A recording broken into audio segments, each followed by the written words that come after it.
Okay, welcome It'll be an everybody. interesting It's the day. regular meeting of the Board of County Commissioners, Wednesday, March 27th. And if you didn't go skiing this morning, demerit for you. Do we have any additions or deletions to the agenda? No, we do not. Okay, Mr. we Chair, don't. So we're thank gonna you. keep moving. We're opening the floor to public comment. I don't really see anybody who's not an employee of the county in the room. Do we have anybody? Do we have anyone online? Apparently not. Well, we're thin on public comment today. Commissioner comment. Starting on my left would be Patty Clapper. I just want to say it's gorgeous day outside. I'm hope, as Greg said, if you didn't get out there and enjoy skiing, get out there to enjoy skiing. Hopefully we'll get out of here and enjoy the rest of a beautiful afternoon. I want to thank the community and wish everybody a very, very happy and very safe Easter Sunday when it's supposed to snow again.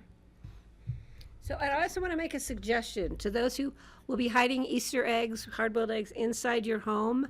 Keep track of where you hide them and how many, because it will stink if you don't. I've had that happen to me many times. Probably an app for that. Do you have to wire your eggs or something? Put a tracker on each one. It's a happy app. Take a picture of each one. Francie, do you have any comment?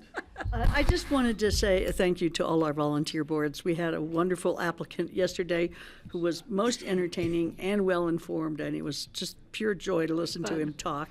And it just made me think how lucky we are to have so many volunteers in our county, so thank you to all the volunteers. You're here. Steve, any thoughts as we go into this intense work session? I was thinking to wish everyone a happy Easter also. I'll be singing once again at Snowmass Chapel, but there's a lot of music going on at various churches around. Thank So you. one performance will be Friday night at Christ Episcopal Church, and Mandy Gessler and two other cellos, and then Kevin Cockle, who lives right across the street here, is the organist at St. Mary's, will be accompanying them on I think it's a Bach Oh, wow. Oh, great. That would be fun. sonata for three cellos and a piano. I Oh. think he's playing the organ, so that'll be a neat performance. We're going to go to that. I don't know if I had a chance to comment to you on how incredible the Drop That Contained the Sea performance was that I went to. It was so beautiful.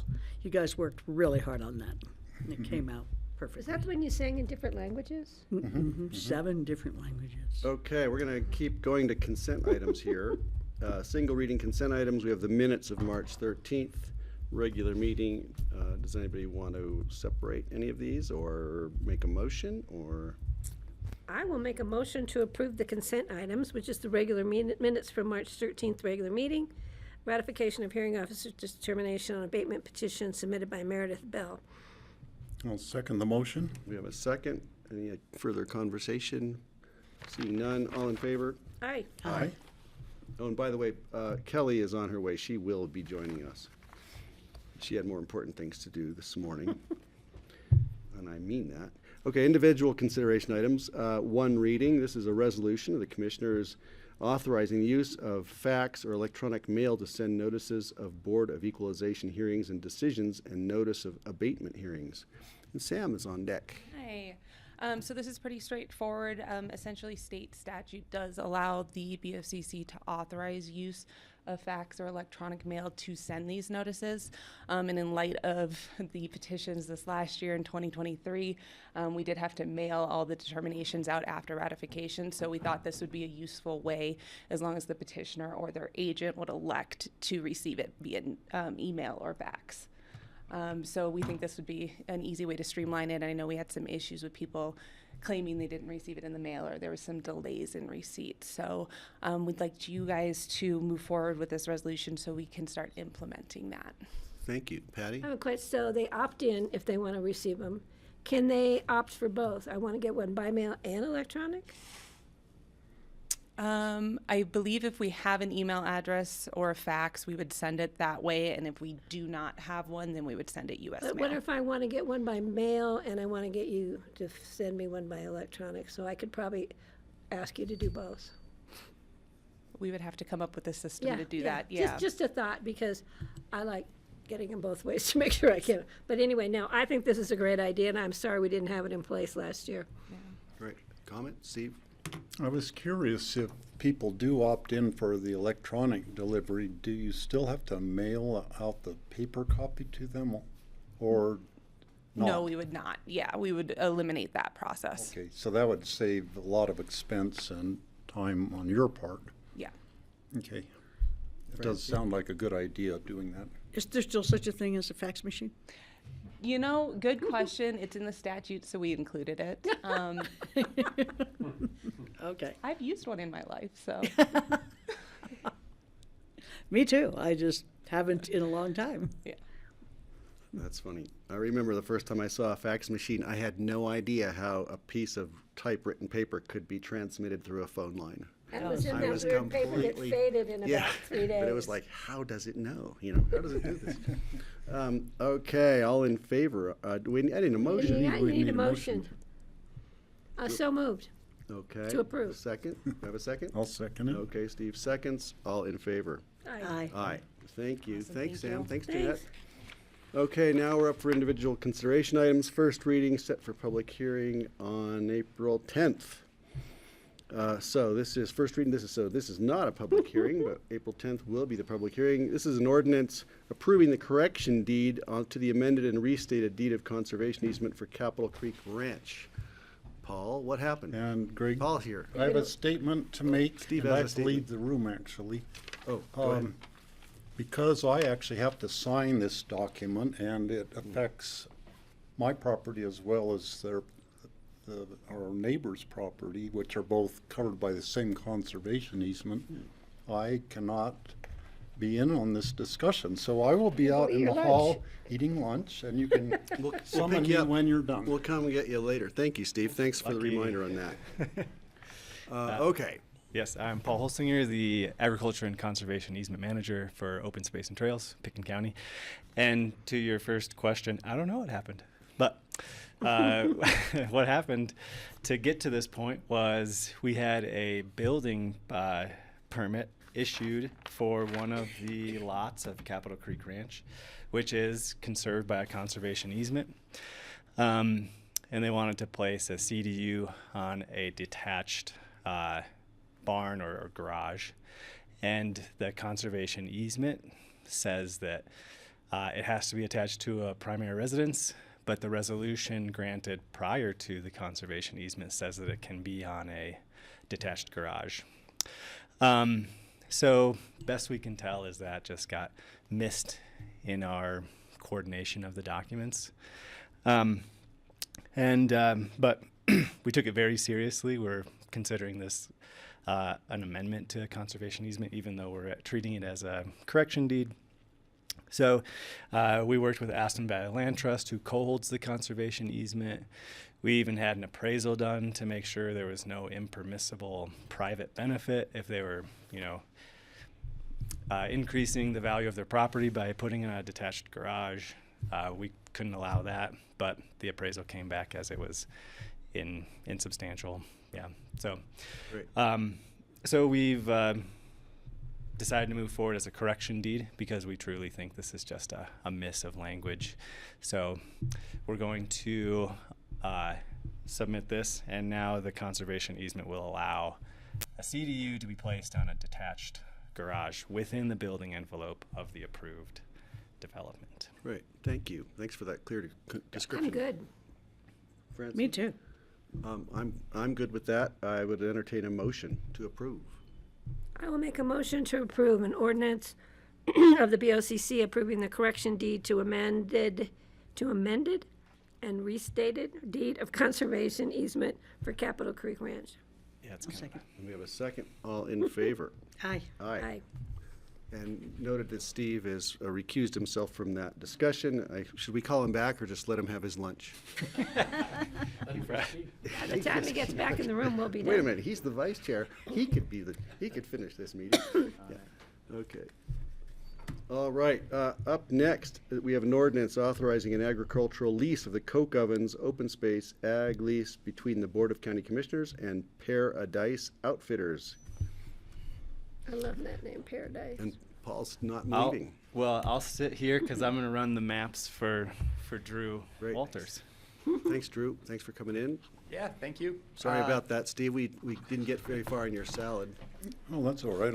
If you don't mind me eating in the meeting. Okay, take it away, Drew. All right, so I'm Drew Walters, agriculture specialist with Pickens County Open Space and Trails. And I'm just going to kind of hit some of the highlights here for you all on the public process that we had for this agricultural lease, and answer any questions that you might have. We can go over the map as well if you'd like. So the Coke Ovens Open Space Agricultural Lease was open for public proposals. We followed the RFP process that's listed in our Open Space and Trails Agriculture Policy and Process. And it was open for public proposals from November 3rd, 2023 to December 4th, 2023. The RFPs were also emailed out to contacts that have either expressed interest or involved in the local agricultural community. They were also advertised on Pickens County Open Space and Trails social media, the Pickens County newsletter, the Crystal Valley Echo, and in the Fence Post. Prior to submitting a proposal, all applicants were required to attend a scheduled site visit. We had 4 proposals that were submitted by the December 4th, 2023 deadline. The applications were independently reviewed by members of the selection committee that included 3 OST staff and 1 outside party that is knowledgeable about the property. And so those members were Paul Holsinger with Pickens County Open Space and Trails, Agriculture Conservation Easement Manager, Liza Mitchell with Pickens County Open Space and Trails, Natural Resource Manager, and myself, as well as Bud Tim Chizen with Aspen Valley Land Trust and the Stewardship Director. So Aspen Valley Land Trust holds a conservation easement on a neighboring parcel, which is why we had them involved. The applications were scored on criteria outlined in the Agriculture Policy and Process, as well as in the RFP. The RFP included specific details pertaining to the evaluation criteria and the percentage allocations that we'd be scoring on. They also had sort of these specific priorities that were outlined in the Redstone Parks and Open Space Management Plan, which was adopted in November 2023. So following the scoring of the proposals, the selection committee decided we'd like to conduct interviews for all the 4 applicants. We conducted those interviews on December 20th, 2023, each of them lasting about 30 to 45 minutes. After the interviews, the selection committee came to the unanimous decision on a recommendation for the Coke Ovens Open Space Agricultural Lease. And on February 1st, 2024, the Open Space and Trails Board approved the selection committee's recommendation to put forth a lease to Paradise Outfitters, Inc.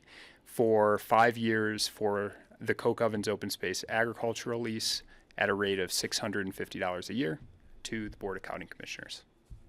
Well, thank you. Thanks for that. I didn't realize, it's great to see the color map up here, to see the extent of the piece of property. It's actually a really beautiful spot. Very diverse. And it looks like you had a really thorough process. I was impressed when I was reading this. Any questions? Yeah. For Drew? Francie? Yeah, I was just wondering why you chose that particular one, because there's some very interesting applications other than horses, which I think are not considered agricultural in Pickens County, if I'm not mistaken. It's very true, Francie. Yeah, so really a lot of the scoring and a lot of our discussion, it came down to kind of suitability for the property. One particular aspect about Coke Ovens lease is that we get our irrigation from the Beeman Ditch. And that Beeman Ditch, we're the only ditch user on it. It's about 2 miles of ditch. And it's very hard to maintain. And part of our agriculture program is exercising water rights that the county possesses. So really that's just one aspect of suitability that we felt this leaseholder possessed. What do you mean by that? Like he's been maintaining it or something? I mean, Has been maintaining it, has the equipment to maintain it, and also the experience to be able to address particular, like the risk with that ditch is that it kind of butts up right next to the Coal Creek Road. And so a ditch blowout could be a pretty major issue. And so the attentiveness to maintaining that ditch, being on site during the irrigation season, those were all factors that we looked into. We also had the, let me just take a look real quick at some of the priorities that came out in the Redstone Parks and Open Space Management Plan that also weighed into it. So in addition to just general maintenance and upkeep of the property, one public survey or publicly surveyed criteria that the public wanted to see in that area was Western heritage activities and outfitter guide and services. So those were other factors that did play into that. and how is the status and the health of the pastures there after he's been there for a while? So overall, the pastures, they've had a lot of overgrazing there. That's the what past. I thought. That's why I'm asking. Yeah. So the application that that Josh, who was the applicant for Paradise Outfitters, he laid out, and we have records of all of the different types of management practices that he's implemented, including reseeding certain areas of the pasture, the rotation that he has with his horses, and it was fairly detailed as far as. You mean his plans for the future? Yeah, so it also plans for the future, including like the weed management, as well as reseeding certain areas of the pasture that are degraded. And what were his reasons for having degraded the pasture in the past? Well, I think that there's a long-standing issue with the property. How long has he been there? So, do you know specifically, Paul? Oh, so Avalanche Outfitters were on the property when Open Space and Trails purchased the property. And soon after, maybe 2 or 3 years after, Josh with Paradise, who was working for Avalanche Outfitters, purchased the business. So they've been on the property for as long as we've owned it. So they are in fact responsible for the degradation of the soil and the pastures.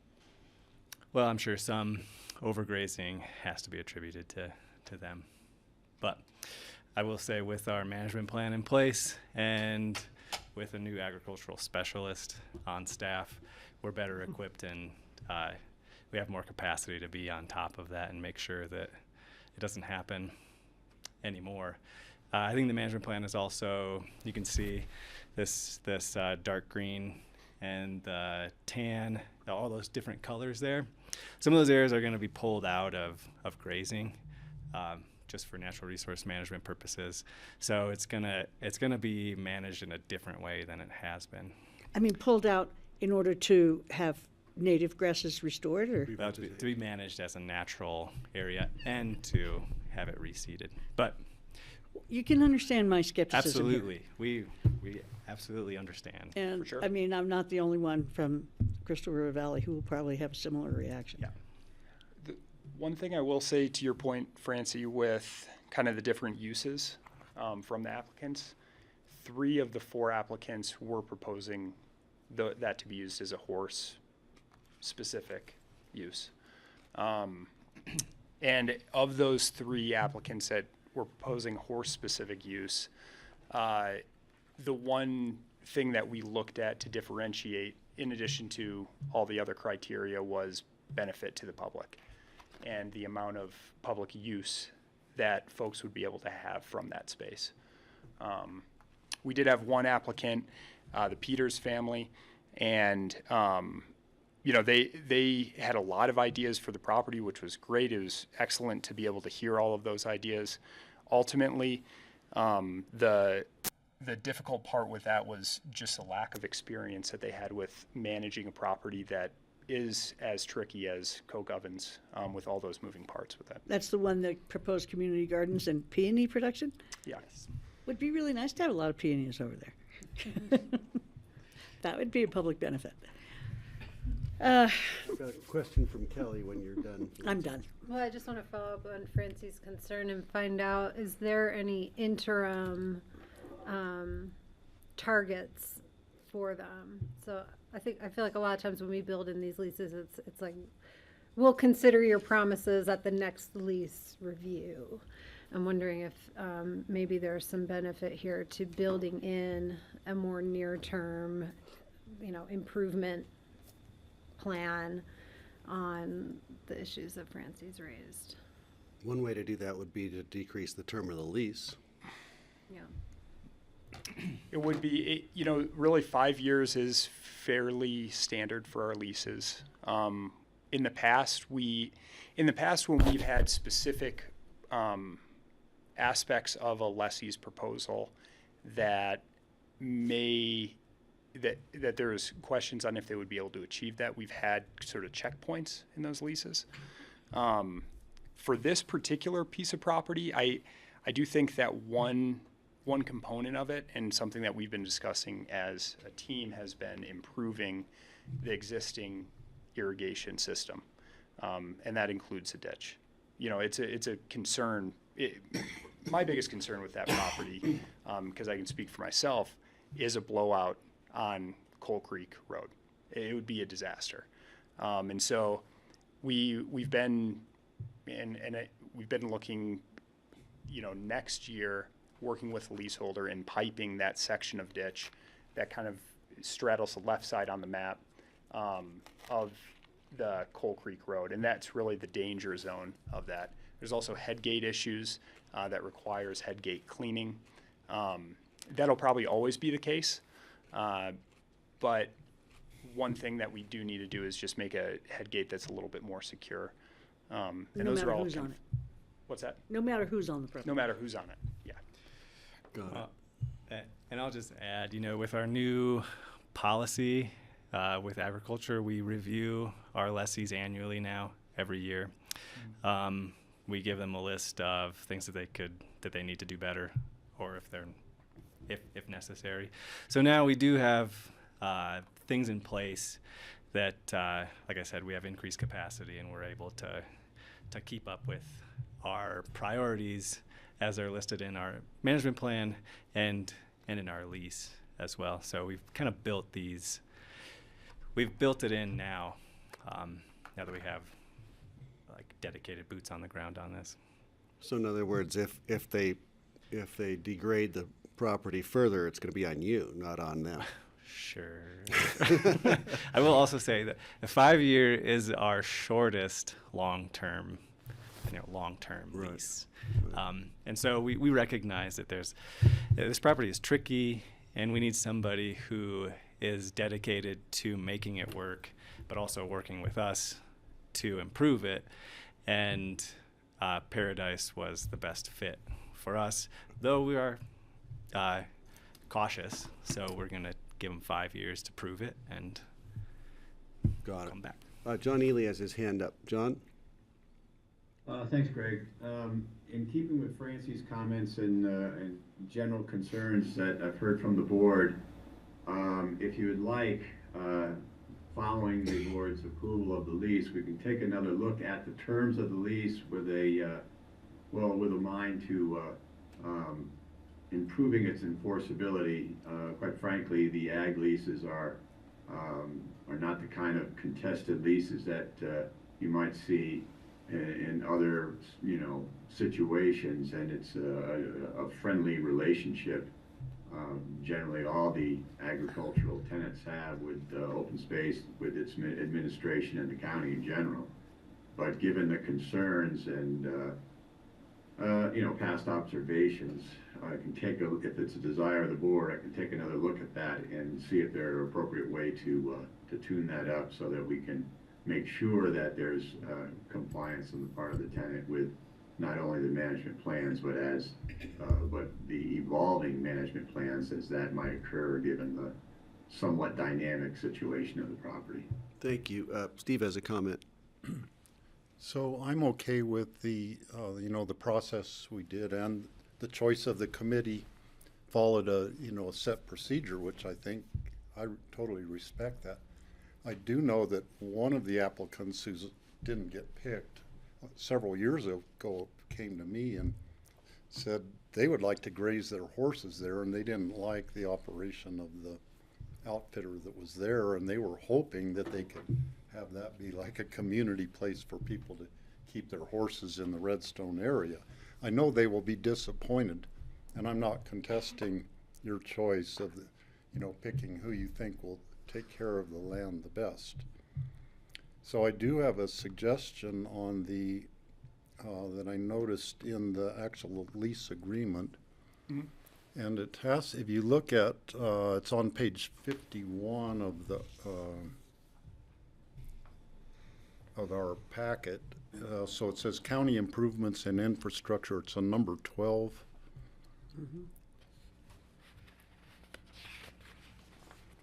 And it says, the tenant recognizes that the property is subject to the Redstone Open Space and Parks Management Plan. Now, if you look on the management plan on page 140 in our packet, you will see it talks about action 7 for this property. It says formalize a seasonal public natural surface walking path route.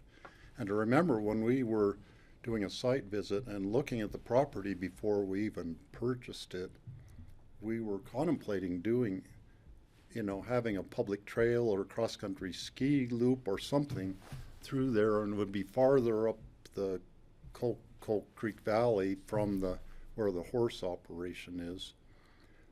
I think that this action 7 should actually be called out in the lease.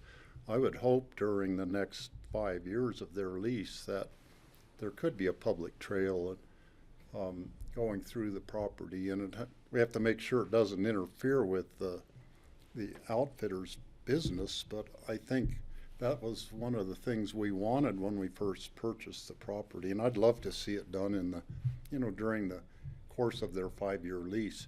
So I would just add that to that item 12 in the lease agreement, to call that out, saying that Open Space and Trails is studying putting in the public natural surface walking path on the property, just so they are aware of it. And then do everything you can so it doesn't interfere with the outfitting business. But I think there's some really good, it could be a really nice amenity to have that added to the property. Thanks, Steve. So did you all consider that in the? It is an action item in the management plan because we are going to take action on it probably this year. Okay. And we don't know the exact alignment, but it'll probably come off and maybe follow the beam and ditch here. A piped ditch can make a pretty nice trail platform as well. Right. So right. It'll happen within the next 2 years, but that's a good exciting. suggestion. Yeah. But we're Open Space and Trails is responsible for this, not the leasee. That's right. Just want clarification on that, because, yeah. So do you feel that you already have all the necessary metrics and oversight safeguards in place? Say the outfitter just ignores and degrades the pastures even further. What recourse do you have? Do we have to revise this, or are we okay? We can terminate our lease, although we'll work with John to make sure that's actually enforceable. God, okay. What he just suggested? Between he's got first his and hands up. second reading. Yeah, hands up. Again. Yeah, and we, normally in our situations here, according to our policy, at the end of the lease term, Open Space and Trails staff have the ability to simply renew a long-term lease without going through a public process. And we can relook at that if we really want to make sure that this gets fresh eyes in 5 years. And that'd be fine. Right, got it. Yeah, I'm just thinking it'll be embarrassing if the public comes forward and complains about the degraded nature of the pastures when it, we saw it. I'm gonna call John and then Kelly. John Ely. Yeah, so in keeping with that, small adjustments to the lease, for example, rather than stating the tenant recognizes that the property is subject to the Redstone Parks and Recreation Master Plan, or however that's titled, to simply say that the tenant will comply with the Redstone Parks and Master Plan as amended from time to time, gives it a little bit more teeth. The reason I brought it up before is that once the board adopts the ordinance to move forward on this lease, and the lease is approved, the lease is done. But if you include something in there that staff at Open Space and Trails, together with the attorney's office, look for any possible amendments of a minor nature like that to make the lease structure more enforceable, then we can still look for an ability to increase the county's position in requiring compliance with best practices out there, whether it's grazing or irrigating or anything else. I'd appreciate that. Sure. Me too. Francie, I think Steve, thank you. Kelly has a comment. Yeah, I guess this is a little bit more related to the process of leasing and, looking at the sheep farming or the sheep shearing and peony farming. I wonder is maybe we should consider having some allocation or opportunity for leases to support emerging farmers or innovation or something, because experience is, how do we get people into the experience pipeline so it's not always used as a a negative score against good ideas would just be something I would Nice point. like some consideration for as we think about the program overall. For sure. Yeah. Yeah, it's it can be particularly tricky with properties like these. One thing I will mention is we do have a lot of new and beginning operators that are leasing from the county. This particular property, as far as the complications with it, it is a pretty advanced property to manage. And so that, it's not something that we're necessarily docking folks for, but we do want to look at their experience in land management and just make sure that that's compatible, since we are, limited in our ability to actively manage at a staff level. So, Yeah. Right. but yeah, it's a great Good point, idea, and yeah. it's something that I know Paul and I have been brainstorming on ways to have kind of more accessible land, because a lot of our land is just pretty raw. It's raw land with relatively dated irrigation and infrastructure. And so how do we create leases that are more suitable for folks that might not have 20 or 30 years of experience operating those types of properties? So it's a great point. Identifying this isn't one of them, but yeah, right. Well, and I guess I would also, maybe at a time if anyone's work gets to a lull, maybe it would be great to have a report back to us just of the whole program to sort of get a more holistic picture of where all the leaseholds are and what people are doing for me to understand. I mean, I would benefit from that, to understanding the broader diversity of the farmers and what they're doing. I would look to the rest of the board if they have any interest in that. And obviously it's not something you would drop everything else to do, but just a flag for perhaps future time. Yeah, happy to do it. We do have an annual agriculture report that we put out from our program, but kind of more specific. Happy to organize field trips or kind of whatever else you'd like to see. on that, because it's a neat program, and there are some people doing some amazing work on the properties. Yeah, definitely. Thank you. Francie? Yeah, I just want to preface this with saying that I do respect your history, Drew, and the work that you do, but I do have a problem with calling this an agricultural lease. It's more of a recreational lease. It's not agriculture, so that's one problem. The second is the history of the outfitter. And I'm wondering if you spoke with people in Redstone and got their impressions of his history there.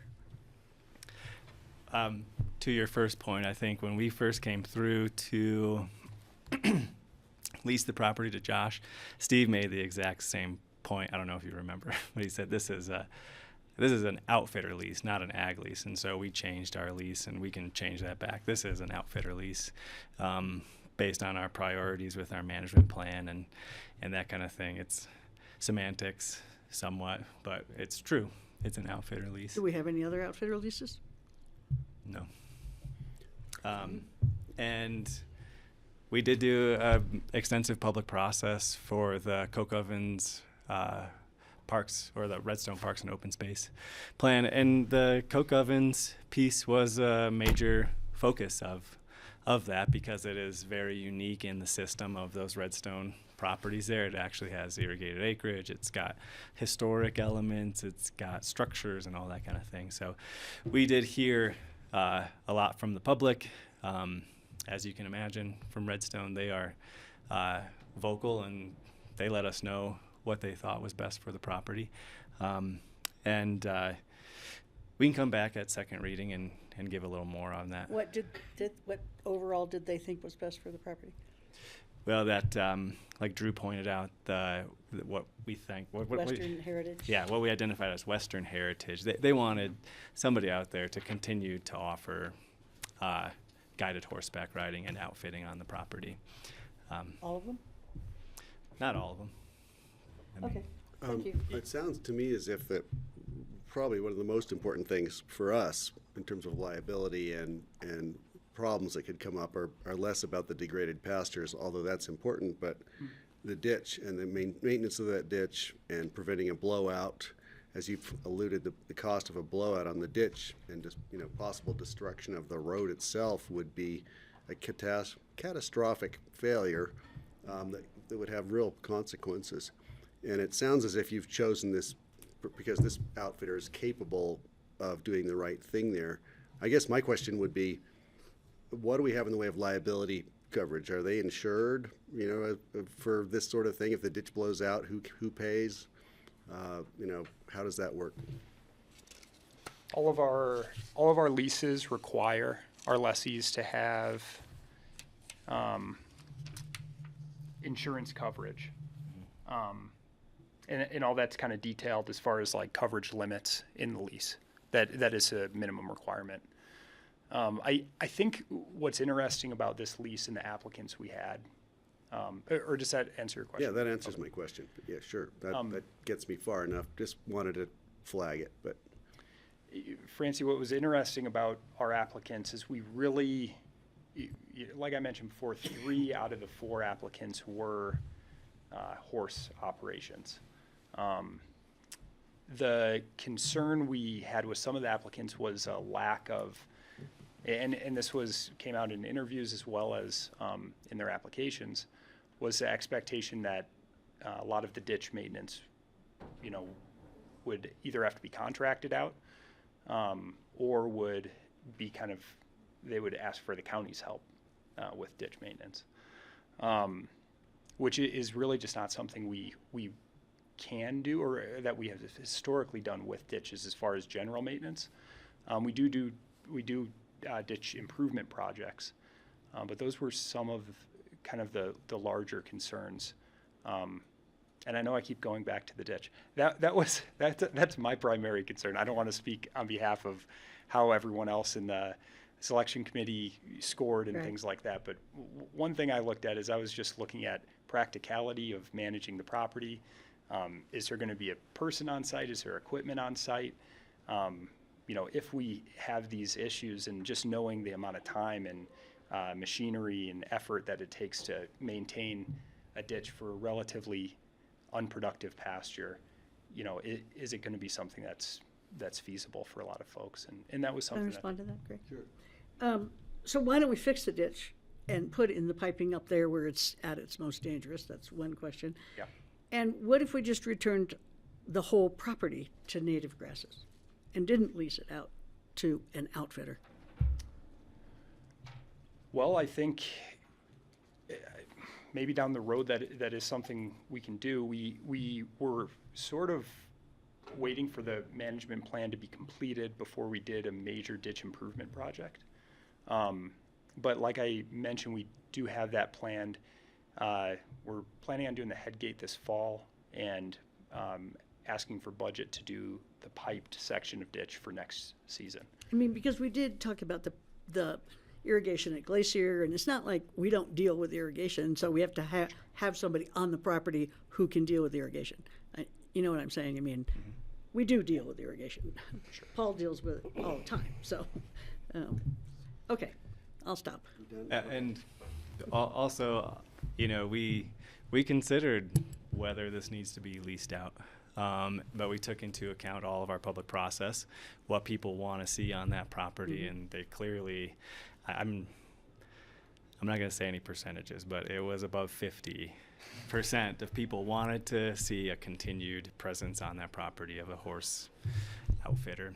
And so to make that happen, we did this natural resource planning here, where we'll probably restrict some of the grazing in those areas and try to balance those desires of the community. So One last quick question. So was it advertised as an agricultural lease or as an outfitting lease? Agricultural lease. So other outfitters didn't apply because they didn't know it was an outfitting lease. We could have had other outfitters come in possibly if it had been advertised as an outfitting lease. And Okay. 3 out of the 4 were horse-related. Yeah. So obviously they understood the difference. People know the property. I look forward to having a public trail on that because it looks like such a spectacular place. And last thing I just wanted to ask about, I remember the first time I heard about this property with John Ely was when I think we had a rain event or something with a mudslide or the blowout or something, and I'm wondering how much impact did it have on this piece of land? I do know the crystal turned black for a while. And it was a big enough event that there was some debris flow. Is that going to affect the operation of this? And is that something that's foreseen in the lease? Say, we don't want to be liable for their problems if there's a rain event in Coal Basin. That's my last question. Then I promise we'll let you guys go. This is very thorough, No, thorough it's analysis. But thank you. that's a good point, and we dealt with that just last year. You know, the Coal Creek was coming up pretty high, and in that case, Josh was out there, and right where I kind of have the hand there, we kept a real close eye on the creek, and it got pretty close to coming up and over. But we, just like everybody else in Redstone, had to act quick and think about some sandbags. But Right. it's always a possibility. Always a possibility. Right. I think I think Coal Basin contributes as the major contributor to turbidity in the Crystal River, right? Yeah, it's not normally clear. Okay, Steve. That's, Oh, and John, you want to say that's a something? good recollection. You know, the ditch at the point of diversion is what blew out back then, is my recollection, the event you're thinking of. And it just got overwhelmed, and it affected the upper portion of the property, not where the ditch is meandering down through the property and gets close to the road. So, but that is a thing to consider in addition to enforcement mechanisms. But any potential siltation of the area identified as grazing, if that suffers some kind of an impact, we don't want to be responsible for that.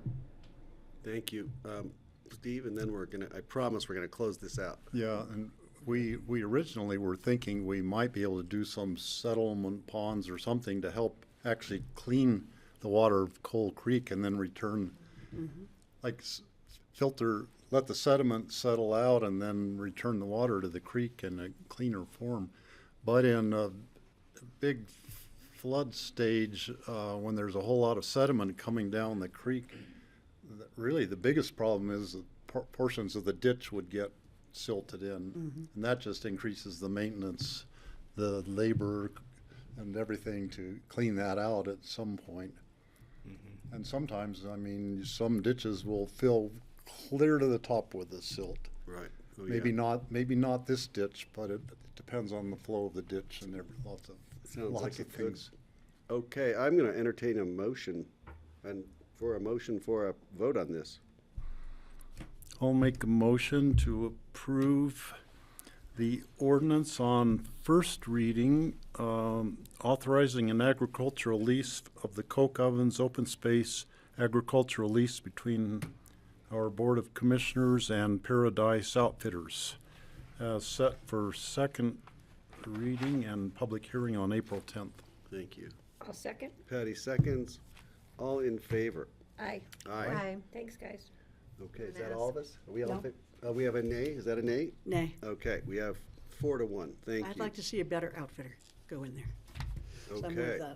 without his history. Thank you, Drew, and thank you, Paul.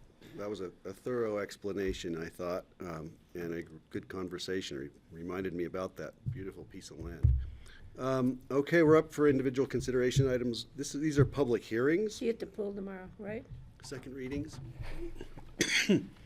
First up is the resolution of the County Commissioners approving first quarter budget supplemental requests, and Connie is on bring deck some and Eagles ready to go. And you're in a blizzard somewhere. It's just a complete whiteout behind you.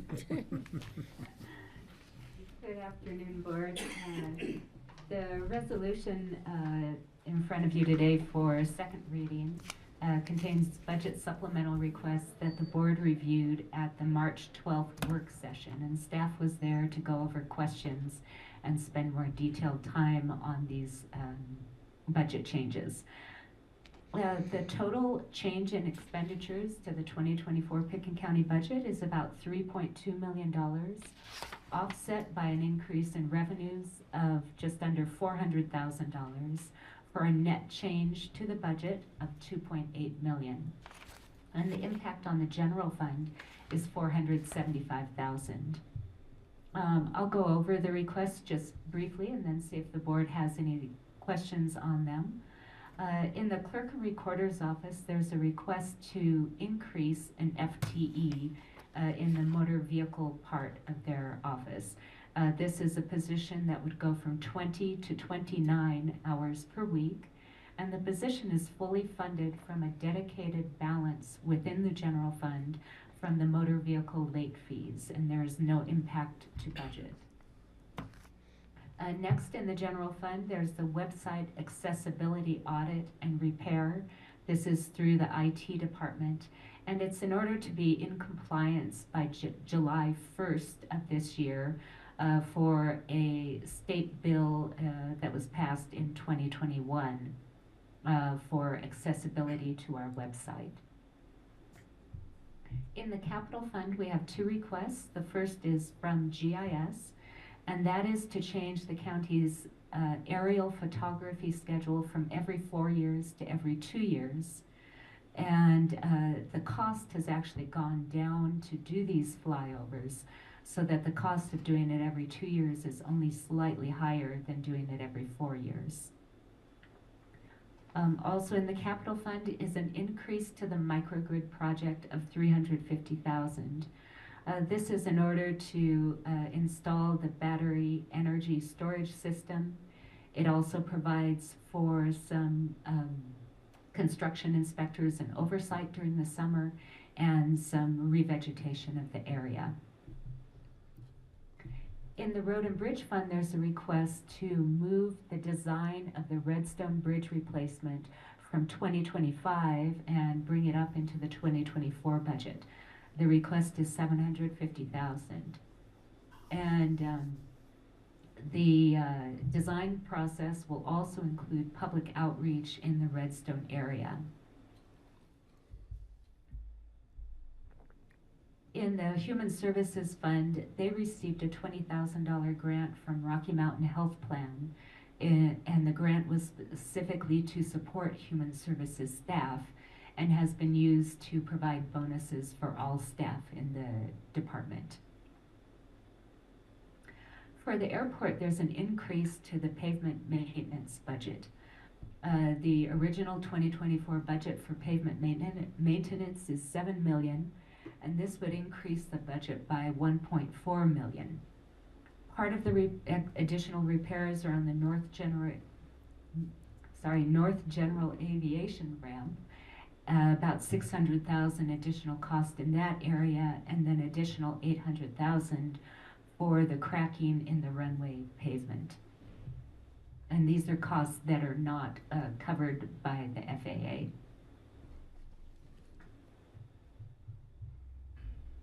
Next, in the Open Space and Trails Fund, there's a $26,000 contribution to Roaring Fork Safe Passages. In the Solid Waste Center, a new one-year term-limited FTE in the Scale House in order to help them with some workers' comp imposed restrictions. And then the last request is for the building electrification projects in the Health and Human Services building in the library. And the additional cost is about 50,000 split between the two buildings to bring in some expert technical assistance for design and implementation of this project. Great. Any Thanks, Connie. questions on these requests? Yeah, thank you. This is something we've all seen before, and but I'm sure there may be some comments or questions. Patty? Yeah, and I think Dan Bartholomew might be on. Is he on? He was going to zoom. Yeah, or Rich, maybe you He's can, gonna zoom in. We got you ahead can of help him. me. I didn't think I'd have a question, but Dan mentioned some other extenuating circumstances at the runway with the shoulders now. Yeah, I just heard that this morning. Yeah, so I just heard it yesterday morning. So I don't know if that may impact this budget request. I don't think so. Okay. They'll come back. I don't believe. They'll be back We'll if see them need be. again. Yeah, you'll see him again. Okay, sure. all right. Yeah. We always like seeing Dan. Okay, Yep. just so the board's aware that that might be coming back to us. Tell them not to drive on the shoulders. It's those general aviation that drive on the shoulder. Yeah, I just heard it at the Akron meeting yesterday. Oh, okay. Thanks. Thank you. Did you see the thing about Delta flight where another panel flew off of a Delta flight Great. on an Airbus? Okay, this is a public hearing, so I'm going to open this up for a public hearing. And if there's anybody online, I don't believe I didn't see anybody or anybody in the room who wants to comment. There's nobody here in the room, so if we don't have one online, I'm Well, going there's to, somebody in the room. well, nobody Did who's, you want to comment? nobody who's not stepping, you're welcome to comment. Sorry, I didn't mean to, you're not invisible. Josie just sits there. I don't know why she even bothers to come if she's not going to comment. She's working. It's a quiet place for her to work over there. I don't see anyone there. So I'm going to close the public comment and bring it back to the board, and I would entertain a, I'll make a motion. Oh, you do have someone online? Our Dan. oh, Dan Bartholomew. Do we want to bring Dan in to talk about that? Why not? Dan, come on down. We'd love to answer the question about the shoulders at the runway, since Patty brought it up. How much more do you need? Dan, I was just wondering if that's going to add additional cost to this. If so, you'll probably come back to us, correct? Well, this is second reading for this, so this would be You'd another. have to come back again. Another request. I'm sorry, Patty, could you say that again? Yeah, I know it was brought to my attention that with runway issues, there may be some extra work that's needed for the shoulders. Mm-hmm. Is that going to affect this budget request, or will we see you again? It shouldn't affect this budget request, or won't affect this budget request. We think we can handle it under the existing budget request, but that being said, you may see me again. We think we will. Imagine that. We're here to ask for more money. Yeah, but Thanks. Dan, we also know where to find you, so you may see us again. Nothing unexpected will true. ever happen at the airport again. Thank you, Dan. Thank you.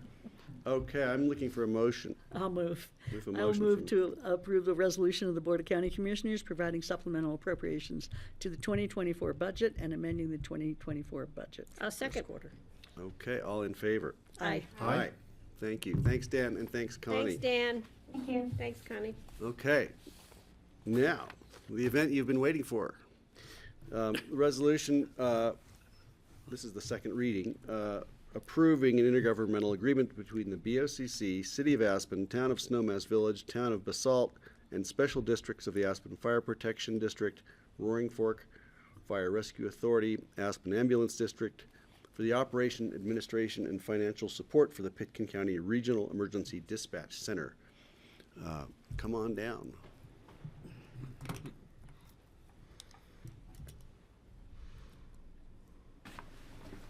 Good afternoon. Welcome.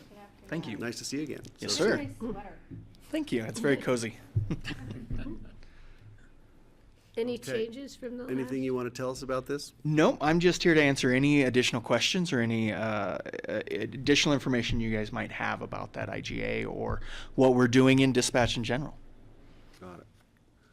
I was briefed on it yesterday when we were speaking to the senator's offices regarding funding, all that. So I feel pretty good about it. If anyone else has a question, this would be an opportunity. Otherwise, I'd entertain a motion and we'll just get Except this thing it's a done. public hearing. Oh, it's a public hearing. There's no one in the room.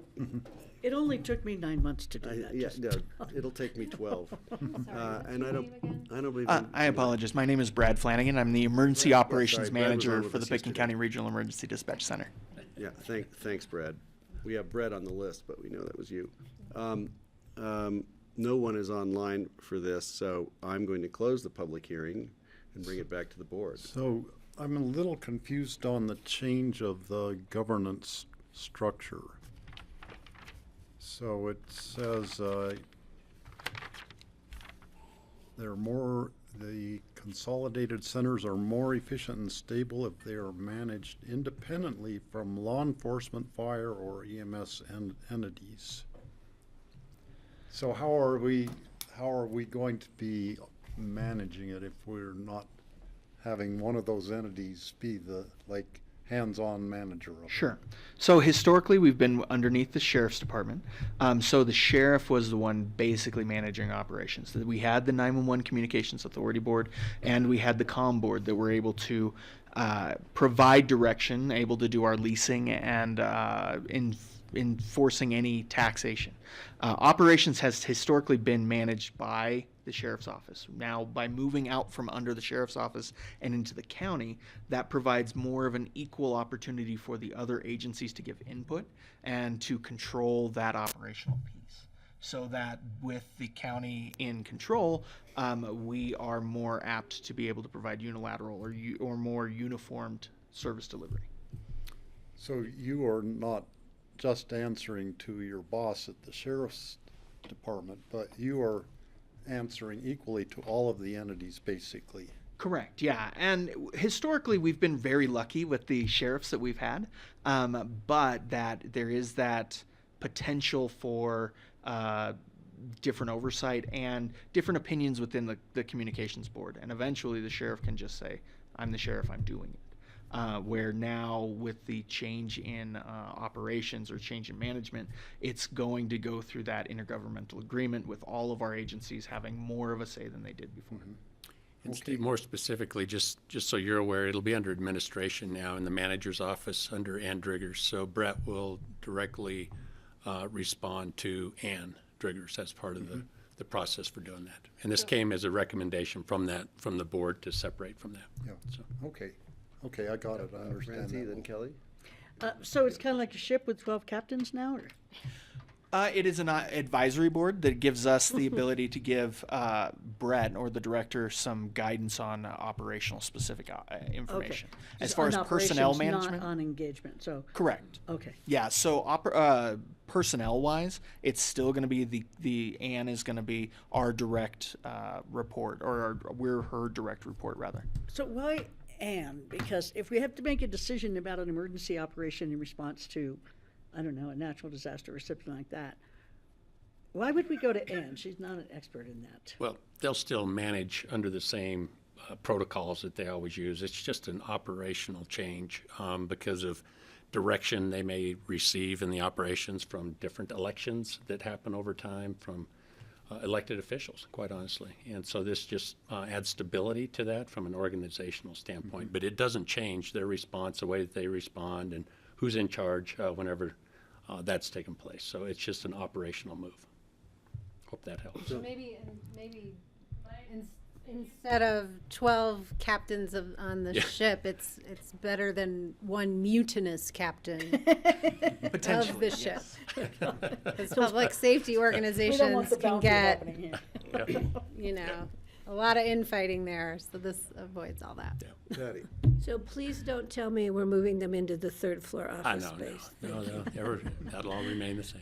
We're gonna have a natural disaster in that space pretty soon. Yeah. I'm just pre-warning you. My corner's already the natural disaster. So are mine. Yeah. So I didn't each, want to point that each Mine is definitely, mine's beyond. signatory on this would then still call their own shots for when and how to respond? Yeah.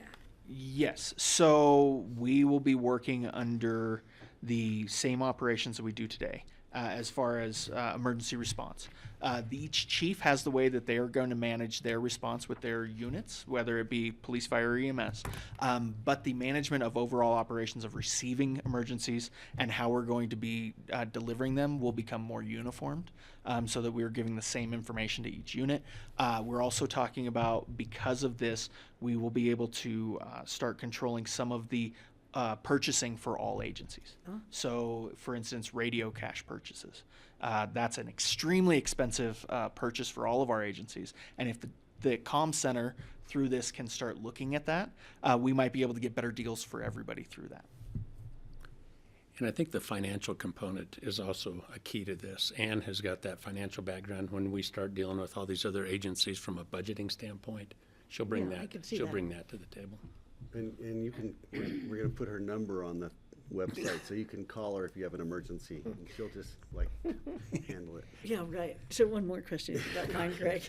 So previously, like for Lake Christine, the whole response had to go through Joey, correct? That's Correct. And now it's going to go through Ann. No, so we will still, for things that are specifically for the sheriff. So the sheriff is still the go-to for significant events. If we're doing, say, an IPOS, which is an integrated public alert warning system notification, for similar to Amber Alerts that you guys see on your phones now. If we had to do a significant notification like that, we would still be going to the sheriff for that approval. If it's law enforcement or public safety in nature, the sheriff is still the go-to Okay. for a lot of All those right. things. Thank you. And if we initiated a public response, we would have, you know, what do you call the manager, the PC, the incident The emergency command, right. manager will be involved, and the incident commander would ultimately be the one making a lot of those calls. Got it. And the incident commander would depend on which kind of emergency it is? Yes, ma'am. Okay. Thank you very much. You're welcome. So could I, Please. just real quick little sidebar here, but speaking of the emergency manager, could we do an introduction? Have the new emergency manager come in and meet the board? Yeah, we can do that. I believe he's got in town this week. Starts He's actually in next town week. start next week. I Yeah, just heard starts that next yesterday week. So also. yeah. Great idea. Thank you. yeah. Okay, was that a motion? Did you close the public hearing? I thought I did already, but I'll close the public hearing and bring it back to the board again. I will make a motion to approve the very long titled ordinance that Greg so eloquently read, to approve it. That's my motion. I'll second. And we have a second from Kelly. All in favor? Aye. Aye. Thank Thanks. you. Thanks, Brad. You have a good day. See, you got off much you very easier than much. the open space guys. See, it wasn't in vain. There were some questions. Yeah, thanks. Okay, we're still on individual considerations, items, public hearings, and everyone will remind me when I forget that. This is an ordinance approving the purchase of 704 Lakeside Drive, Lakeside condominiums in Willops, filing 3 Unit 704 by the county for the purposes of affordable housing. Would you entertain is that a public hearing? I want to know if there's any changes. The only change that I have for you that has taken place is that I've got a final amount, and it's $455.77 more. Of course it is. That's because of the closing. Closing costs. Yeah. Otherwise, it's everything's in order. The wire has been set up, pending your approval. Closing is still set for Friday. I'm concerned about the 70 cents. Are you? Yeah, right. Well, it's 77, so I think Oh, we're okay. 77, oh, we're good. Yeah. A little bit more. Okay, John Ely, I see your presence there, but your hand isn't up, so I'm not going to call on you unless you want to say something. No, thanks for asking. I'm wide awake, but I didn't. Yeah. Really He can sleep with his eyes open, I know. Kelly has a Yeah, comment. do we know who we're housing in this yet? It's been interesting. We did put it out contingent, certainly this one on your approval, final approval. We had, I think there were 13 applications. We put a committee together. We went through them. We offered them to the first top 2 based on our policy. Both declined. So now we're at 3 and Really? 4, and we're working on those now. So, but we've got a demand. There's absolutely Is no it at doubt. the price So, that's, yeah, a lot of different conditions. I think the employees see it as an opportunity. They fill out the paperwork, and then when it comes down to being selected, they Then they take a hard choose. look at it, and it just doesn't quite fit. So, which is fine. You know, it's their prerogative It's like my to do that. kids in college applications, you know, Yeah. even if you're already in, you want to see what else is out there. Exactly. Right. Yeah. And now But they're it's, not gonna go anywhere doesn't because it's too diminish- expensive. Yeah, it certainly doesn't diminish the need. So I again cannot tell you how much we appreciate your support as a board for chipping away at this process. Thanks. Yeah, it's essential. Thank you. This is a public hearing, and we'll see if anybody has dropped in online. I don't believe they have. The room is still even emptier than it was before. I'll make a motion, and when you close your public hearing, Patty's, I'm I'm gonna going jump to right close in the there. public hearing. I'll make a motion to approve. We have a second? A second. We have a second from Kelly. And I have a story to tell. Can we save it till No after way. the? After the Is public it, hearing. how sure. short? Okay. Public hearing is closed. I'm going This to is call the discussion. question. Public hearing's more important. All in favor? Aye. Aye. Okay. Now it's open discussion. Steve, you've got the floor. Okay, so this is a story about this apartment complex area where this unit we're just buying. My sister used to live at the next driveway down on the left in that group. And she used to give directions to people going there that you go down the little hill where there's the flashing speed limit sign, and then you turn left at the next, you know, the second driveway or whatever. That was how she gave instructions. Well, it took her a long time to realize that the speed limit light flashed when you were speeding. It didn't flash if you were going slower. And it's going down a hill, so cars tend to speed up going down there. So just a word of warning to whoever gets the lease on that, to be aware that, to be careful going down that hill and to try to not, you know, respect the speed limit. That is basically. funny. Don't give though. anybody directions you for know, the when you go flashing down light. the hill, you see the flashing Tell them light. that they can't get there. The moral of the story, I thought the How moral of many the story was tickets going to does be she your, have? your sister drives too fast all the time. Yeah. That thing's always flashing. She clearly does. That's why she thought it was a flashing light. Yeah, it's kind of interesting. The only way you can get to the place, you can find it, is by speeding. No wonder I could never find her house. I always get People the think speed that's limit. true a lot around here. But I hope the people living, whoever gets the lease for that, I hope they're walking to the bus stop from there to get Yeah, to work. yeah, that's one of the 'Cause advantages it's of this. Totally walkable. Absolutely. We'll put the team on like better directions. Yeah, okay. Okay, any other open discussion? I'm sorry that we're 8 minutes over my projected release date for the afternoon. A 1 hour meeting is I extraordinary. do have a question, though. Did we ever get a time? We still don't have a time for the site visit up the frying pan, do we? Not that I'm aware of. Let me check on that for you. I think Leslie won't be back in the office until Friday. Okay. There was one other thing I had also, just regarding the Basalt Library Board. I thought we had discussed it, but we didn't go into detail. The Basalt Library Board, I think, approved their candidate, who sounds great, but our members weren't there, so they wanted to know, we probably have to give some sort of approval It's gonna be on our approvals when it comes back to us for the rest of our on April boards. 10th Yeah, or whatever. I Okay. apologize. That was the day after I had sung the 3 performances, and it was the next morning, like early in the knackered. morning, and I just totally missed that. I was tired and wiped out, and Well, I had filled out the questionnaire about times that were available, but I didn't see anything back that had a time that, you know. Well, yeah, Yeah. Charlotte's gonna bring it back to us with our regular Okay, ones. it'll and come if we back. wanna so it I did wasn't discuss sure if seem we a could little get it done odd that, today. I mean, we are supposed to interview the person, 2 of our commissioners are, and neither one of us was there at the interview, so I'm sure it it's seems odd. wonderful, though. And if you read her resume and everything, she sounds like a really good candidate. I don't have any problems with that, but just the So- procedure was a little messed up this When time. it comes back on April 10th, or whenever we think it will come back, are we going to have to ask the interviewer, or are you all okay approving it? No, I don't need to interview her again. Okay.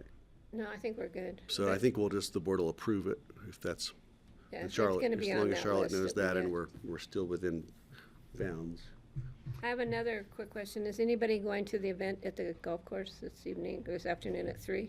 Do you really want us to go? No, I just want to make sure we don't have a quorum there without it being noticed, because we don't need it. Oh, the petition signing. It's petition signing for, it's a non-certified petition signing.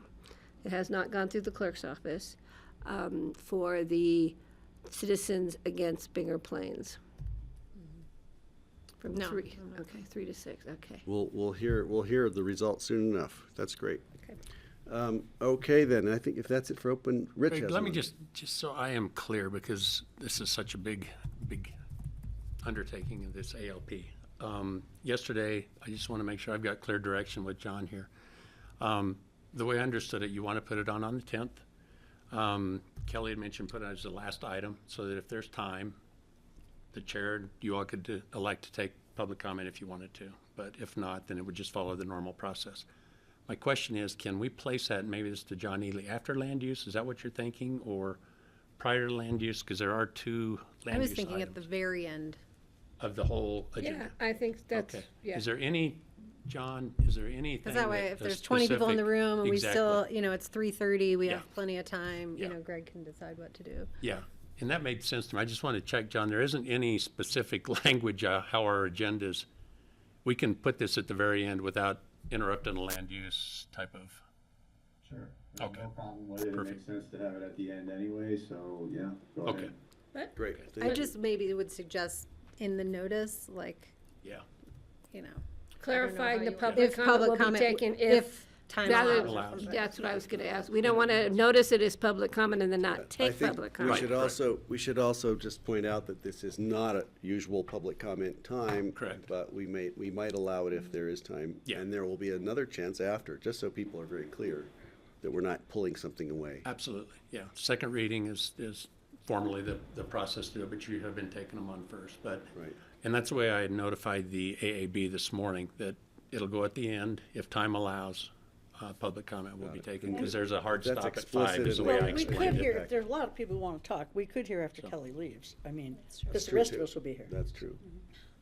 We can- Okay, we as long can as it's play it by ear, it's up explicit to in the the chair. agenda, just so people understand. Again, I'm not looking to finish early, I'm just not looking Sure. to stay here till Yeah, I get it. 7:00. Got it. Okay, thank you. thank you for that. I just All wanted right, to- I'm Would you gonna. like a motion to adjourn? Yes, please. So moved. Second. All in favor? Aye. Hi. Happy Out Easter. of My 112. apologies for my tardiness This might be a today. record. I was thinking